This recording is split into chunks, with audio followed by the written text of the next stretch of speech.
Assalamualaikum warahmatullahi wabarakatuh. Alhamdulillahirabbil alamin. Allahumma salli wa sallim wa barik alaih. Amma ba'd.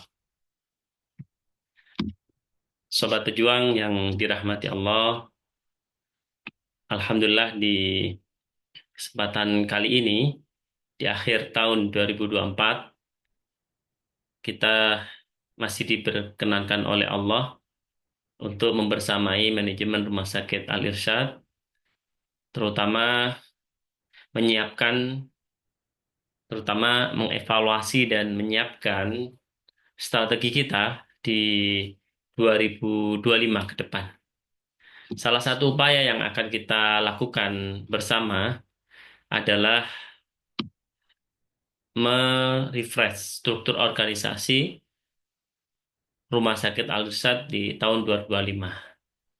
Salah satu yang mendasari adanya refreshing struktur organisasi 2025 ini adalah hasil dari evaluasi kinerja 2024 yang kita simpulkan belum bisa 100% mencapai target yang telah ditetapkan. Kesempatan kali ini saya akan menyampaikan dua hal penting. Yang pertama adalah sosialisasi struktur organisasi Rumah Sakit Al-Irsyad 2025 yang baru. Yang kedua adalah bagaimana kita mengoptimalkan meeting rhythm kita sebagai kewajiban dari masing-masing manajer untuk meningkatkan kinerja dari tim. Kita awali dengan sosialisasi dari struktur organisasi Rumah Sakit Al-Irsyad 2025. Pada 2025 ini, dengan target yang baru yang telah ditetapkan oleh pemilik atau yayasan, maka direktur ingin merubah struktur organisasi ini menjadi yang lebih lebih agile, kemudian lebih berorientasi pada target dan EBITDA yang telah ditetapkan oleh yayasan. Kita bisa lihat struktur dari 2025 ada perbedaan yang menyolok adalah kita akan menggunakan sistem organisasi, struktur organisasi metrik. Seperti kita ketahui bersama, kepengurusan kita diawali dari ketua pengurus yayasan yang kemudian mendelegasikan kepada direktur, dan di bawah ketua pengurus yayasan ada ketua dewan pengawas dan ketua dewan pengawas syariah. Kemudian di bawah struktur, di bawah direktur, akan mengatasi wadir medik dan wadir umum dan keuangan. Kemudian yang baru pada 2025 ini ada di bawah direktur secara langsung itu ada kepala instalasi rawat jalan, kepala instalasi rawat inap dan intensif, dan kepala instalasi gawat darurat VK dan OK. Ini adalah struktur yang baru, tiga kepala instalasi ini yang secara langsung berada di bawah direktur. Secara uraian tugas dan koordinasinya bisa kita lihat kepala instalasi yang baru ini akan ditugaskan secara spesifik dan khusus untuk mengawal capaian target baik omset ataupun EBITDA dalam instalasi yang diamanahkan. Dan sifat koordinatifnya ini bisa langsung mengakses semua manajer, baik dari manajer pelayanan medik ataupun juga manajer yang ada di bawah Direktorat Umum dan Keuangan. Sifatnya adalah koordinatif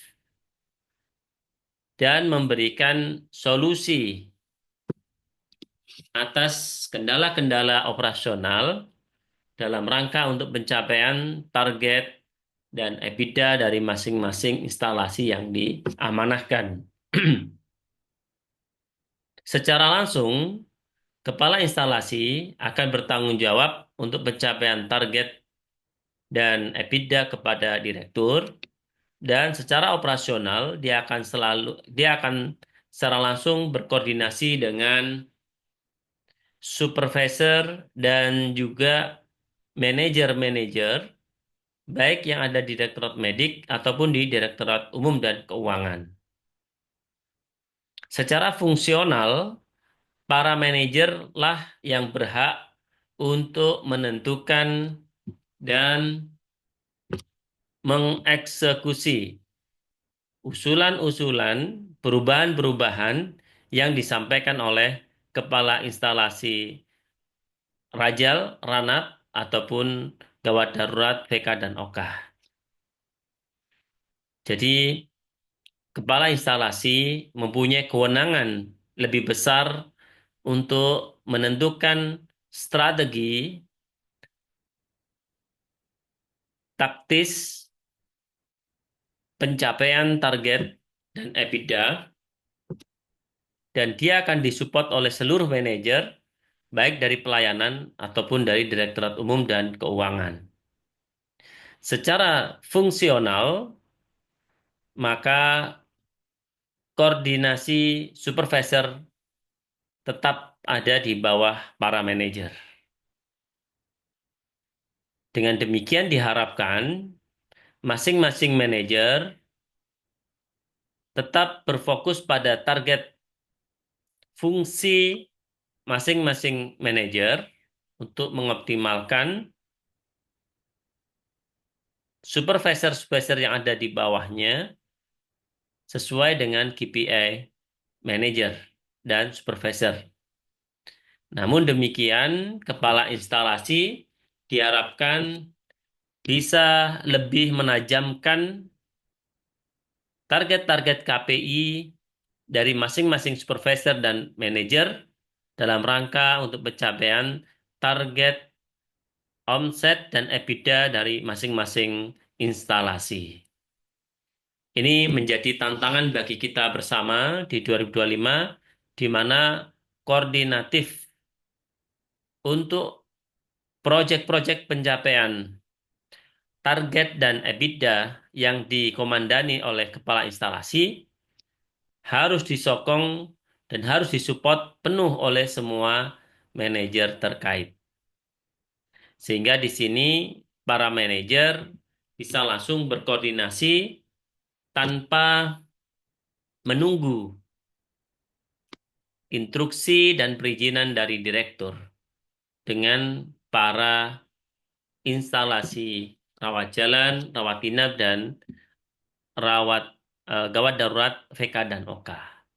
Jadi ini akan diharapkan evaluasi pencapaian target dan EBITDA bisa terlaporkan hari demi hari, pekan demi pekan, sehingga pencapaian target tahunan bisa kita capai, kita breakdown secara per bulan, dan bisa kita evaluasi secara harian.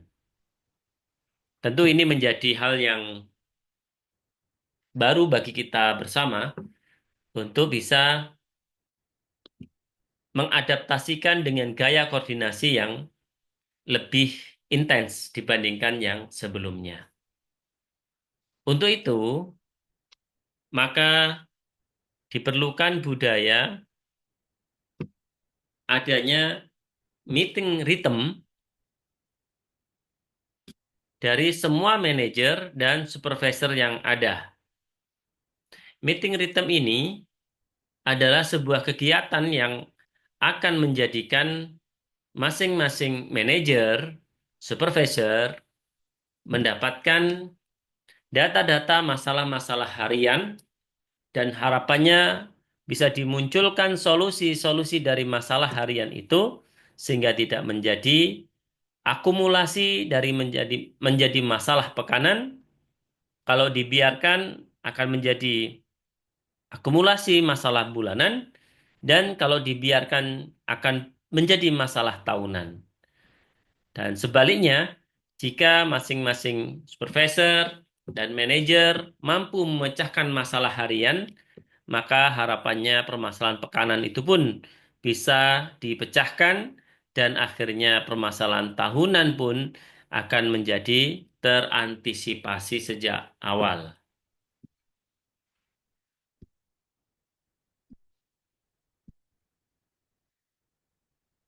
Untuk itu, kita perlu mengingatkan dari adanya manfaat meeting rhythm yang akan kita bangun. Sobat pejuang, seluruh manajer yang dirahmati Allah, kita masih ingat pentingnya agility dari tim agar kita mampu menghadapi tantangan-tantangan yang beragam ke depan dan tim kita mampu memunculkan solusi-solusi atas permasalahan yang dihadapi. Untuk itu, penting bagi kita untuk memanfaatkan meeting rhythm ini karena yang pertama adalah memperkuat kolaborasi satu sama lain. Yang kedua, meningkatkan akuntabilitas.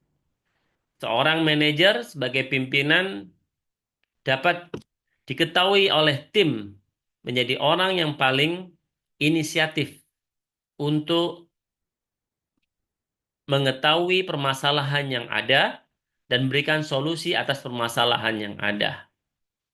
Kemudian mempercepat pengambilan keputusan, kita akan belajar untuk membagi kewenangan dan otoritas kepada manajer dan supervisor yang ada, sehingga dengan demikian permasalahan operasional unit tidak harus menunggu keputusan direktur dalam penyelesaiannya. Dan yang berikutnya adalah tentu saja kita akan bisa membangun budaya dan moral dari tim yang mempunyai agility bisnis yang baik. Dan kini kita harapkan adanya peningkatan produktivitas sebagaimana kita ketahui jika mindset tim kita mendapatkan perbaikan, maka kita akan mendapatkan produktivitas senilai 300% dari yang ditargetkan. Semoga ini bisa membantu kita ya di 2025 ini. Berikutnya, tantangannya untuk menghadirkan meeting rhythm yang efektif biasanya adalah kurangnya persiapan, baik dari tim ataupun dari manajer yang ada. Yang kedua, peserta tidak fokus karena tidak menangkap esensi dari meeting yang akan dikerjakan. Yang ketiga, terlalu banyak topik yang akan dibahas. Di sini perlunya leadership dari seorang manajer, seorang supervisor untuk menentukan skala prioritas yang akan dibahas. Dan lebih parah lagi, atau yang biasa tidak disadari adalah tidak ada tindak lanjut. Jadi meeting hanya sekedar untuk melaporkan dan menumpuk masalah, tetapi tidak menyelesaikan masalah. Saya kira ini tantangan-tantangan yang seringkali kita dapatkan dalam koordinasi-koordinasi di unit dan di manajer, di bidang manajer masing-masing. Tentu saja ini perlu kita selesaikan. Kita carikan solusinya dan agar jangan sampai ini menjadi hal yang menetap dalam unit-unit kerja yang kita pimpin. Untuk itu, kami sarankan yang pertama, buat agenda yang jelas dan spesifik. Sampaikan kepada tim sebelum meeting dilakukan tentang agenda dan batasan waktunya. Time box. Time box, batasan waktu harus disepakati bersama. Sehingga setiap orang merasa bisa mengalokasikan waktunya, bisa mengukur dan mengendalikan waktu untuk mencurahkan kreativitas dan partisipasinya dalam menyelesaikan masalah. Batasi jumlah peserta jika memang itu skala masalahnya hanya bisa diselesaikan oleh orang-orang dengan level tertentu. Tetapkan waktu yang jelas. Kemudian jangan lupa tulis. Ya, tunjuk no tulis dan upayakan no tulis tidak merekam semua percakapan, tetapi menulis hal-hal yang perlu ditindaklanjuti. Karena nanti notulis akan membacakan di pertemuan berikutnya hal-hal yang disepakati di pertemuan sebelumnya. Untuk itu, saya menyarankan kepada seluruh manajer dan supervisor untuk coba kita menata kembali agenda pekanan kita yang biasa kita ketahui adanya rapat TM, MM, TM, MM, dan FLM. Saya akan menetapkan di 2025 ini 4 pekan dalam sepekan itu kita berikan tema, dalam rapat itu kita tentukan temanya. Pekan pertama, evaluasi kinerja dan target. Pekan kedua, strategi peningkatan pendapatan dari masing-masing manajer. Kemudian pekan ketiga, efisiensi operasional dari masing-masing manajer. Kemudian yang keempat adalah kualitas pelayanan dan kepuasan pasien. Lebih rinci kita sampaikan demikian, evaluasi kinerja dan target yang kita laksanakan nanti di tiap hari Rabu dengan durasi waktu 1 jam sampai 2 jam, yaitu presentasi kinerja masing-masing manajer atau supervisor pada bulan sebelumnya. Bisa kita buat hari Rabu dan hari Jumat untuk mempresentasikan kinerja dari masing-masing manajer atau SPV pada bulan sebelumnya. Hal ini ditujukan agar ada analisis kesenjangan antara target dan pencapaian. Ada juga identifikasi sehingga kita menemukan identifikasi kendala-kendala utama yang harus kita antisipasi. Minggu berikutnya, manajer dan SPV harus menyiapkan presentasi strategi peningkatan pendapatan, terutama untuk program marketing dan promosi. Ini untuk mengidentifikasi peluang pasar baru, pengembangan produk atau layanan baru, dan kita gunakan untuk menyusun rencana aksi dan memonitoring aksi yang telah ditetapkan. Pada minggu ketiga, kita akan berfokus pada efisiensi operasional. Mudahnya, jika minggu kedua kita berfokus pada langkah-langkah untuk meningkatkan omset, kalau kita ibaratkan mobil, kita berfokus pada menginjak gas mobil agar kecepatannya bisa sekencang-kencangnya, maka efisiensi operasional ini adalah kita menganalisis biaya operasional dan identifikasi potensi penghematan dari masing-masing manajer dan supervisor. Di sini diharapkan terbentuknya langkah-langkah penghematan biaya. Kemudian pada minggu keempat, kita akan mengevaluasi tentang kualitas pelayanan dan kepuasan pasien, karena kita akan memfokuskan layanan kita ini untuk mendapatkan user experience. Kita untuk mendapatkan pengalaman pasien yang lebih baik. Untuk itu, masing-masing supervisor dan manajer harus menyiapkan bahan-bahan yang akan dipresentasikan dalam rapat terkait dengan 4 hal ini. Untuk itu, Bapak Ibu sekalian, perlu kiranya kita bedakan antara meeting harian dan meeting pekanan dan juga meeting bulanan.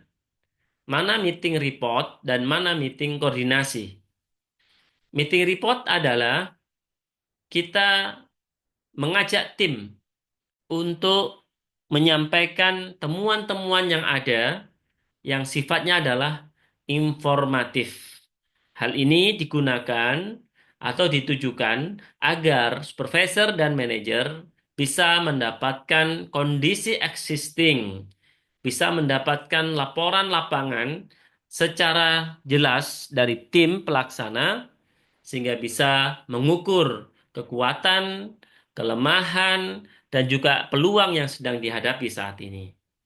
Berikutnya, meeting koordinasi adalah ditujukan untuk mengkoordinasikan dan pengambilan keputusan atas kendala-kendala yang dihadapi.